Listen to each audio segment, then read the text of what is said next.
We do have a lot of oil leaking out of this rear main seal.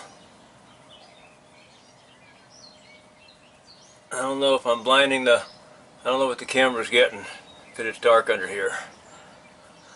But it's pretty shiny, all sloppy wet, and you can even see gear teeth marks, and that's just grease. That's not that's not supposed to be gear teeth. That's just when I was pulling the gear out, it scraped the gunk built up in there. So you got to clean all this up and then pull that seal out, put the new one in. Next day, got this hole cleaned out in here pretty good, and now I'm ready to take the seal out. And I've got a little impact driver here with a self-tapping screw, and I've got a little slide hammer with the same size self-tapping screw. I'm going to try, just getting up on my knees here, I'm going to try to see if this will work. Just putting a couple of holes in that seal carefully with the impact driver, drilling the hole, and then we'll use the slide hammer, and we'll see how that works for me.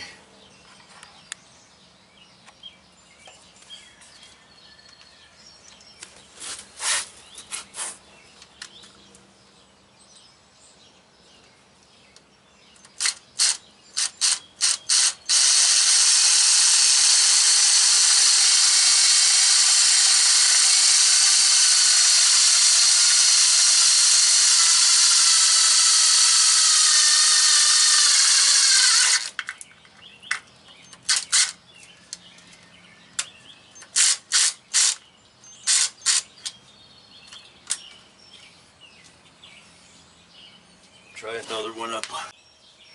Okay, I got 2 holes in there. I'm ready to try it and see if that will work like that.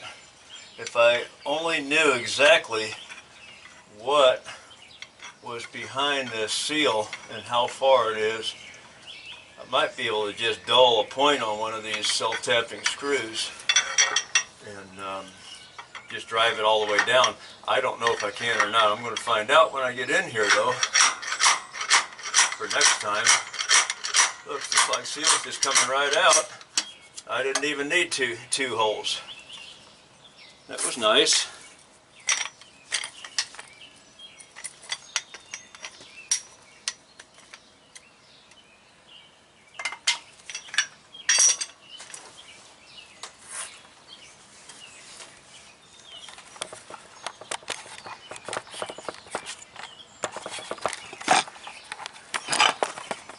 Get the camera off the stand there and have a look inside.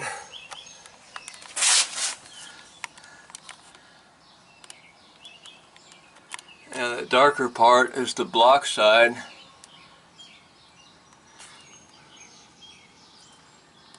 And we're just getting a shiny reflection off of it. That's what that white is.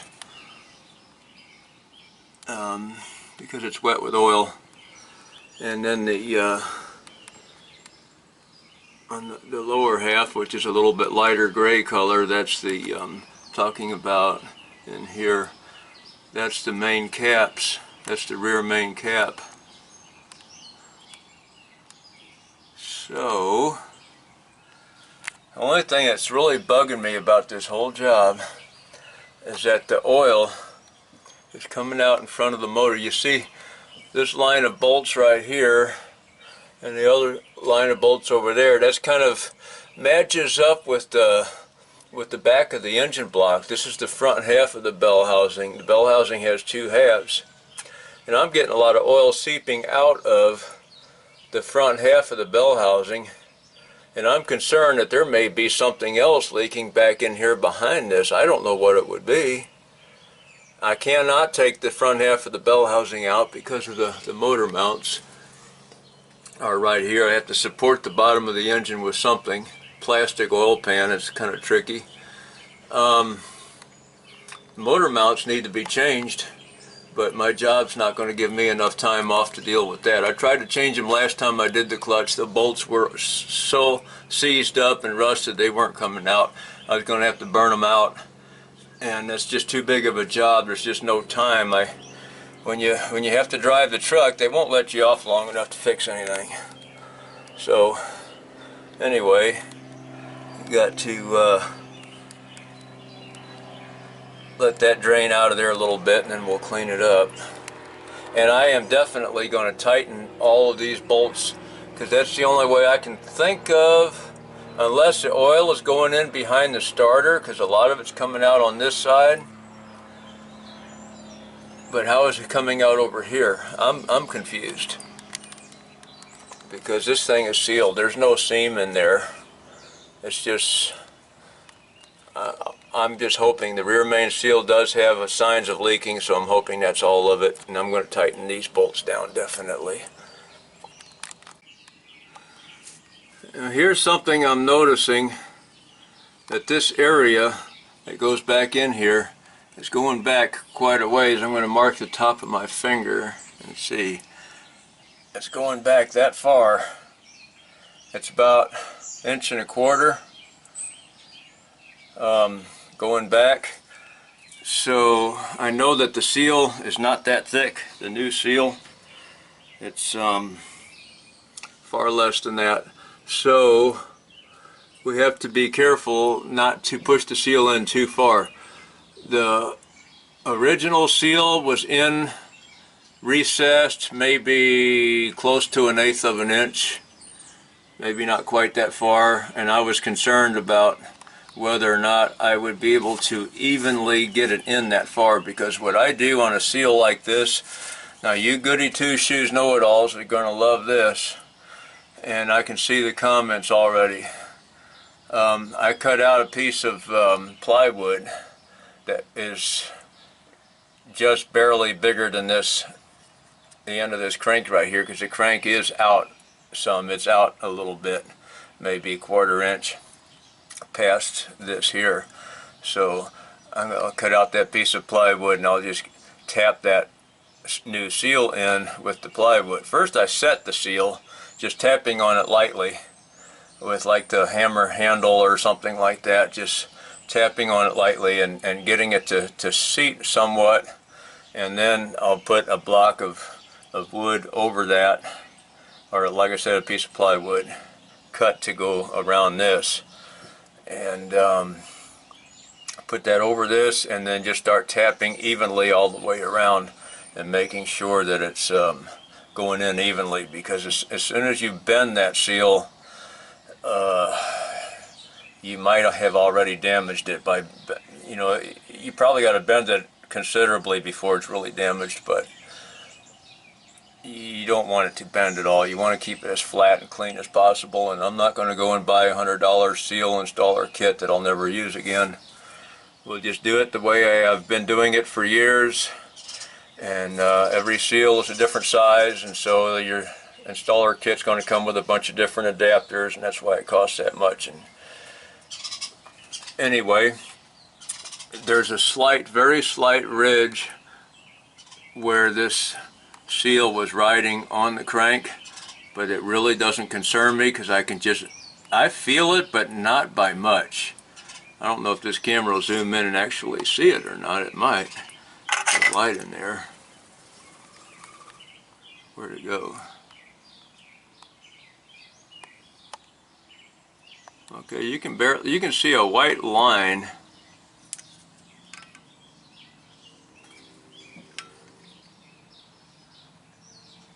There's a white line there, right in the center, and I think, no, not the one in the center. It's I see two little lines,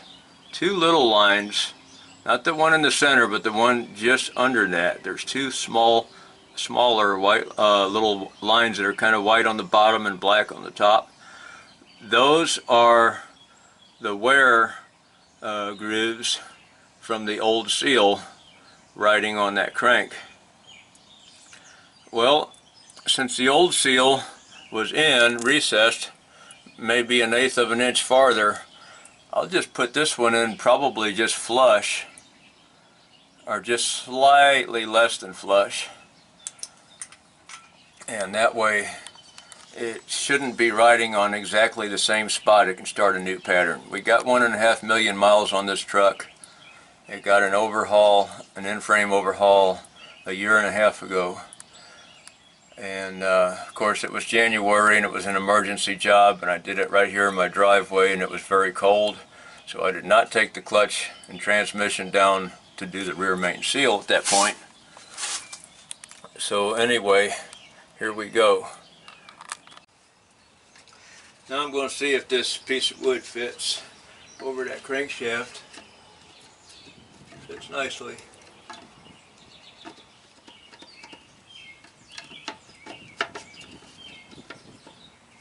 Okay, I got that piece made.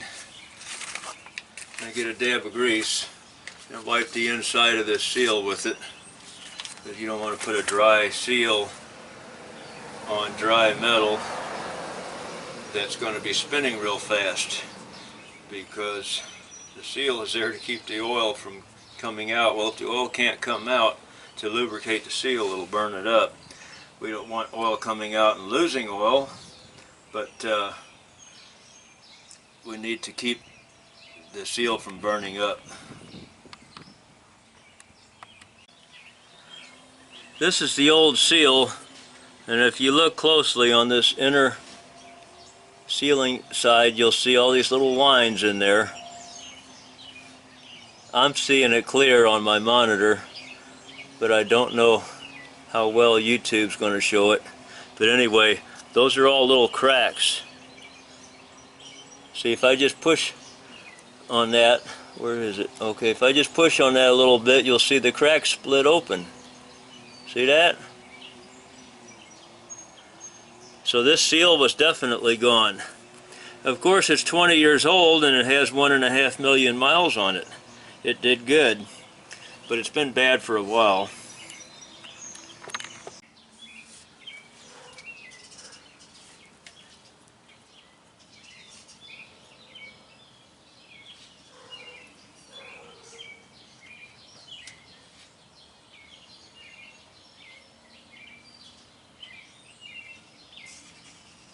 Just a little bit of all-purpose bearing grease is what I'm putting on here.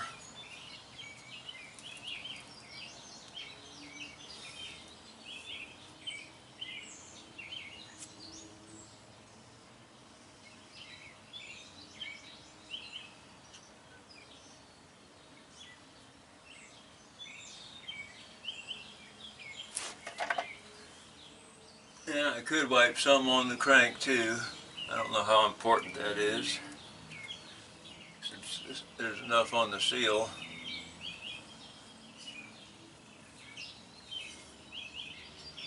I did this on an axle seal video a couple of years ago, and somebody said that that's going to cause the seal to leak. I'm wondering, they didn't say when it's going to cause it though. And I just changed wheel studs on that same axle about 2 weeks ago.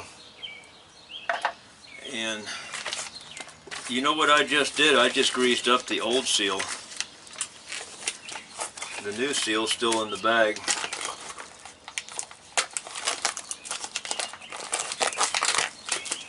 But I was in that axle again, and not the seal, but it had the wheels and the brakes and stuff off to change those wheel studs. And I'm still waiting for it to start leaking. It's kind of slow, I guess.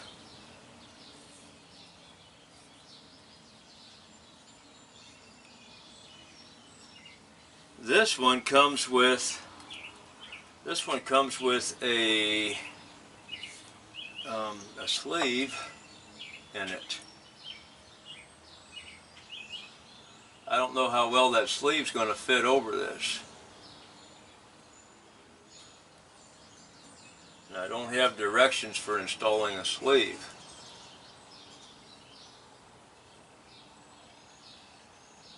Now I'm wondering if I should just take that sleeve out of there because I really don't have that much wear on the crank.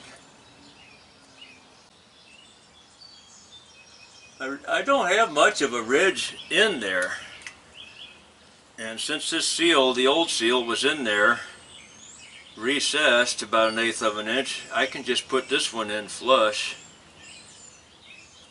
and then the lip of the seal should not ride in the same place. Actually, this one has several lips, so I'm just going to put this in without the sleeve. So I'm greasing it up again.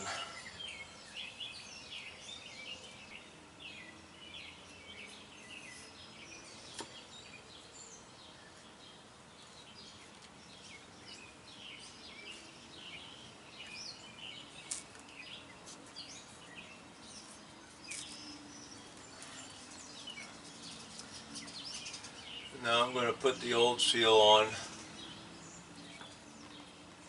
over it. And I forgot to bring a hammer. Oh, I got a big hammer over here.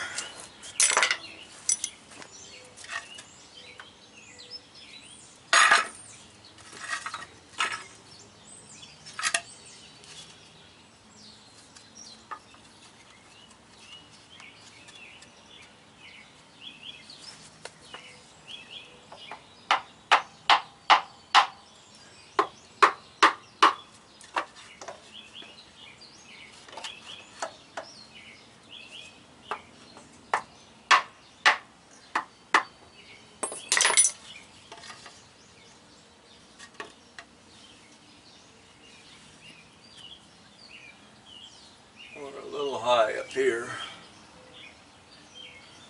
Oh, we're in far enough I can just tap it in with this thing here.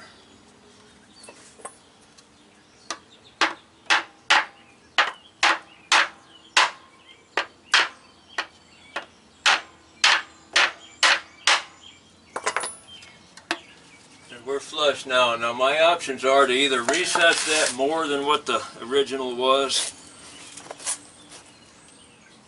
or leave it right flush. But I don't want the flywheel to hit it, so I'm going to recess it a little bit more.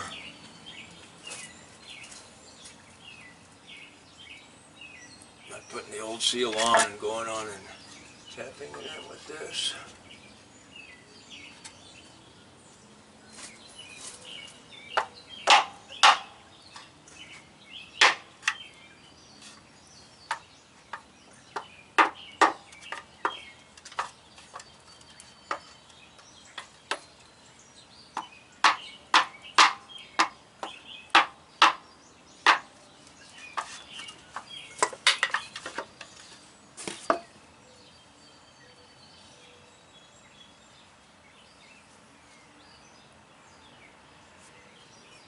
We're still flush up here on the top around the 1 o'clock mark. I'm just going to keep doing that until I get the whole thing even all the way around. I've got that recessed about 1/8 of an inch, so we might be riding on the same line, but I don't think so, because this original seal, I think it only had one lip on it, and this new one has several lips, several small ones. So we're going to be fine like that. Now what I could do is get a what do you call it, a dial caliper, use the tail end of it that works like a depth gauge, and I can check all the way around and see how close we are. I think I might do that.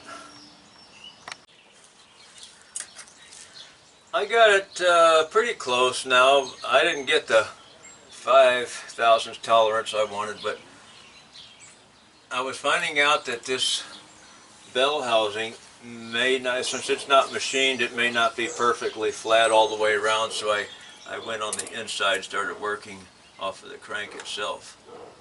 And on this part here, down to the seal instead of from here to the seal.